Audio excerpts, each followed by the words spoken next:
Halo, ketemu lagi. Bagaimana kabar kalian, calon komisaris di masa datang? Hari ini aku ada topik cara paling manjur menjaga keteguhan hati dari penyakit dunia.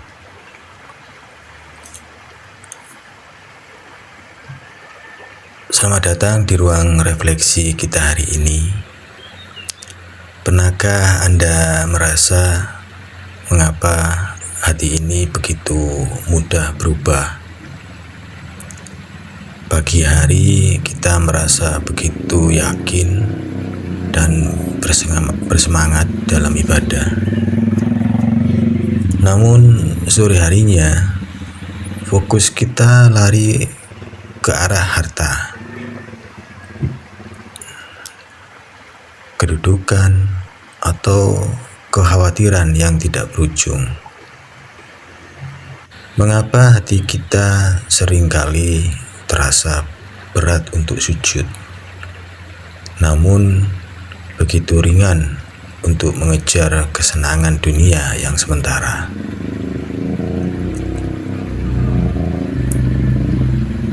Sahabat, hati manusia itu secara alami memiliki karakter yang mudah goyah. Dalam perjalanan menuju Tuhan, hati seringkali dihadang oleh 4 penghalang besar. Yang pertama, adanya kesibukan yang bertolak belakang dengan ibadah. Saat waktu subuh tiba, kantuk menyerang. Benar-benar sangat mengantuk. Mungkin juga badan kecapean karena kemarin pekerjaan menumpuk. Lalu saat waktu zuhur datang, pekerjaan mulai menumpuk lagi karena memang setiap hari seperti itu. Dan yang kedua, adanya kebiasaan atau pakulinan atau rutinitas yang sudah mendarah daging sejak kecil, seperti kebiasaan bermain, kebiasaan mencari uang, dan kebiasaan mengejar dunia yang membuat ibadah terasa sebagai beban baru. Lalu yang ketiga,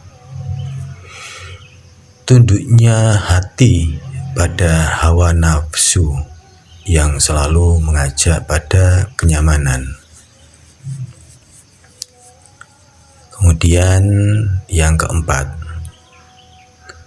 kecenderungan manusia yang hanya percaya pada apa yang terlihat oleh mata atau alamul hissi.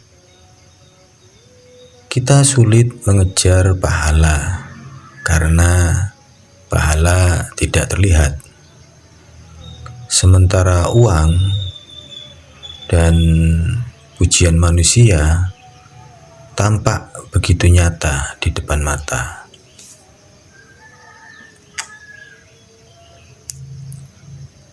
Lantas, apa obatnya?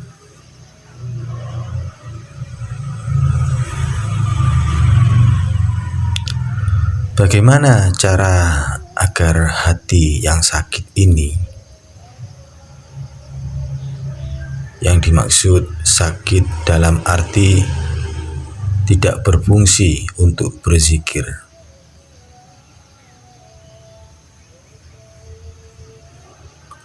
agar bisa kembali sehat dan teguh? Ada satu resep yang sangat manjur, yaitu uzlah.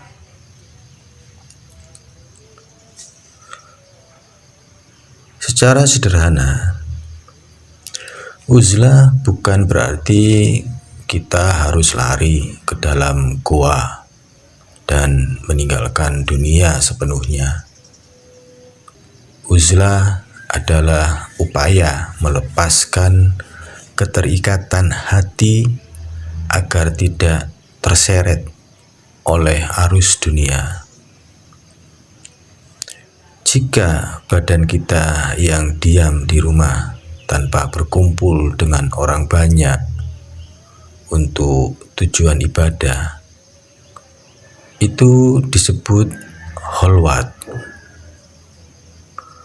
Namun, tujuan utamanya adalah agar hati tidak terus-menerus memiliki keinginan yang berlebihan terhadap dunia.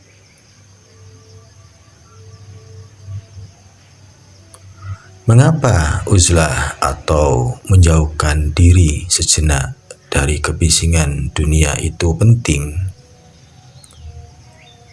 Ada 5 manfaat besar yang akan kita rasakan. Manfaat yang pertama, kita terjaga dari pergaulan yang tidak baik. Seringkali kita menjadi buruk bukan karena diri kita sendiri, melainkan karena siapa yang kita ajak bicara. Jika kita terus-menerus berkumpul dengan orang yang hanya membicarakan harta, maka hati kita akan ikut haus akan harta. Dengan mengambil jarak,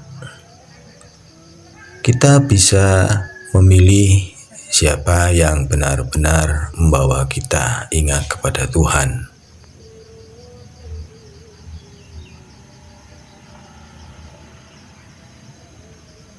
Manfaat yang kedua, kita terhindar dari maksiat yang sifatnya berjamaah atau rombongan. Ada dosa yang tidak bisa dilakukan sendirian, seperti membicarakan keburukan orang lain atau ghibah. Tanpa ada teman bicara, membicarakan orang lain kan nggak bisa kan membicarakan atau mengerasani orang lain sendirian. Dosa itu akan mati dengan sendirinya. Kita juga terhindar dari sifat lamis atau sekedar menyesuaikan diri dengan lingkungan yang buruk hanya karena tidak enak hati. Manfaat yang ketiga, kita menyelamatkan diri dari tertular akhlak yang buruk. Ingatlah, akhlak buruk itu menular lebih cepat daripada akhlak baik. Jika kita sering berkumpul dengan orang yang sombong, perlahan-lahan kesombongan itu akan merembes ke dalam hati kita tanpa kita sadari.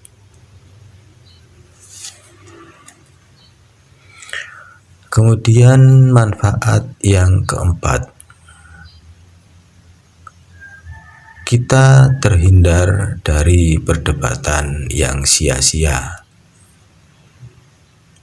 Dalam keramaian, setiap orang ingin merasa paling benar, paling pintar, dan paling tahu segalanya. Perdebatan inilah yang seringkali membuat hati menjadi keras dan tentunya gelap. Dengan beruzlah, kita menemukan kedamaian karena tidak perlu membuktikan apapun kepada siapapun kecuali kepada Tuhan.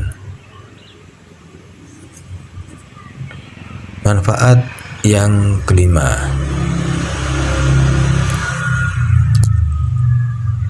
kita tidak akan mudah silau atau kemilau dunia saat kita menjauh dari kerumunan yang pamer kemewahan.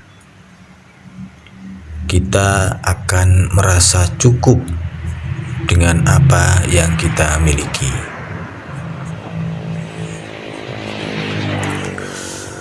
Mata adalah pintu. Pintu maksudnya keinginan. Apa yang dilihat oleh mata akan diinginkan oleh hati. Jika kita membiarkan pandangan kita liar melihat segala kemewahan orang lain, maka kita akan terus-menerus merasa kurang dan mengeluh. Namun sahabat, uzlah atau menyepi tidaklah cukup. Menyepi tanpa berpikir itu kosong. Uzlah hanyalah pintu pembuka bagi ibadah yang jauh lebih agung, yaitu tafakur. 1 jam digunakan untuk tafakur dengan merenungi kebesaran Allah, merenungi hakikat diri, dan merenungi akhirat. Itu lebih baik daripada ibadah 70 tahun tanpa perenungan. Mengapa demikian? Karena ibadah tanpa tafakur seringkali hanya menjadi gerakan fisik yang rawan dirusak oleh kesombongan. Kita merasa sudah suci hanya karena sudah sujud. Padahal hati kita masih penuh dengan penyakit.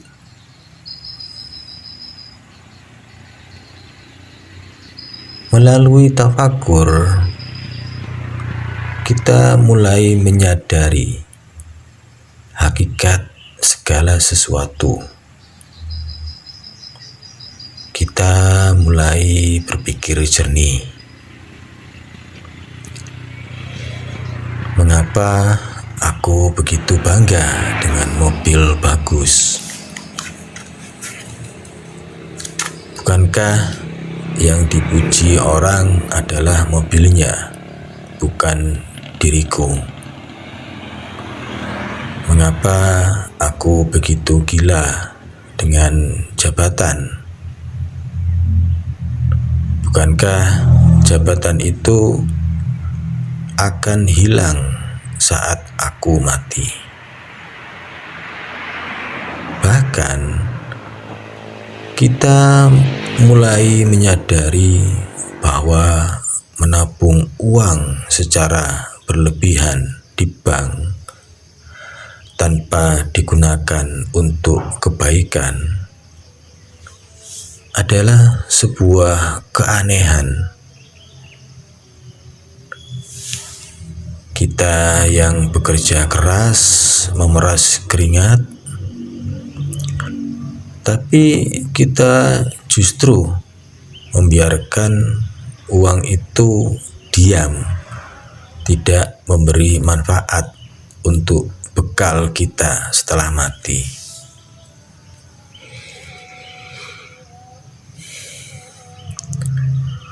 Orang yang cerdas adalah mereka yang mampu mengendalikan nafsunya dan beramal untuk sesuatu yang hasilnya dibawa setelah mati.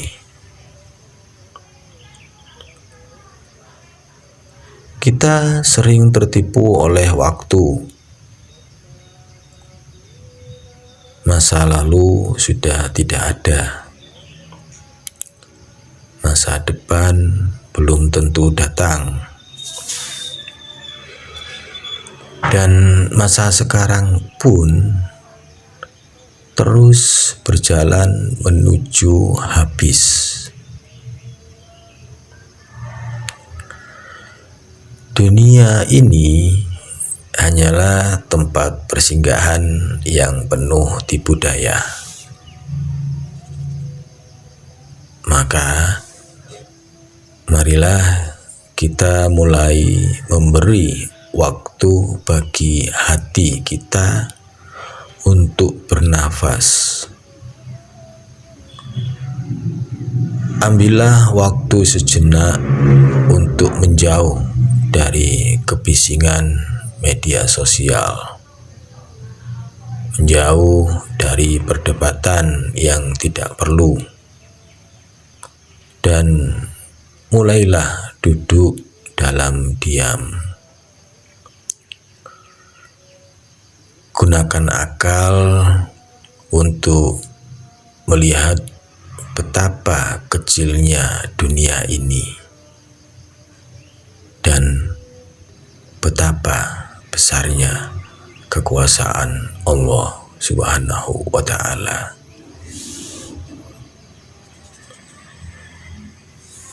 Hanya dengan cara itulah hati kita tidak akan mudah goyah ketika kita sudah menemukan jangkar di dalam Tuhan.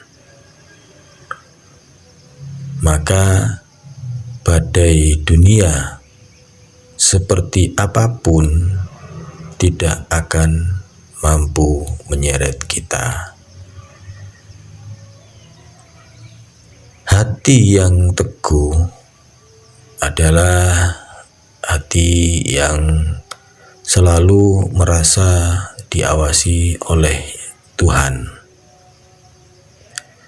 merasa cukup atas pemberian Tuhan,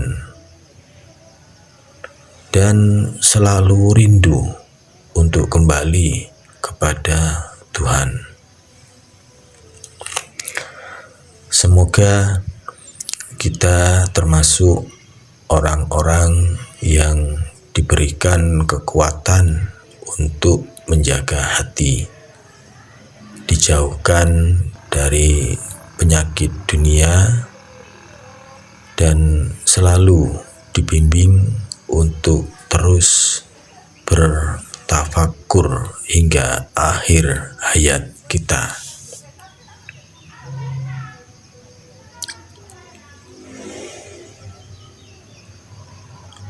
Demikian obrolan kita atau renungan kita hari ini. Semoga bermanfaat bagi saya dan Anda semua. Saya berterima kasih karena Anda telah mendengarkan sampai akhir,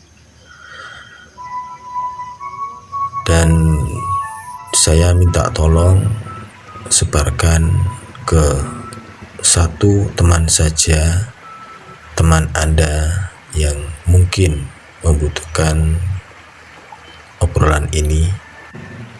Semoga teman Anda mendapat pencerahan dan Anda mendapatkan jariah atas bantuan Anda ke teman Anda. Wassalamualaikum.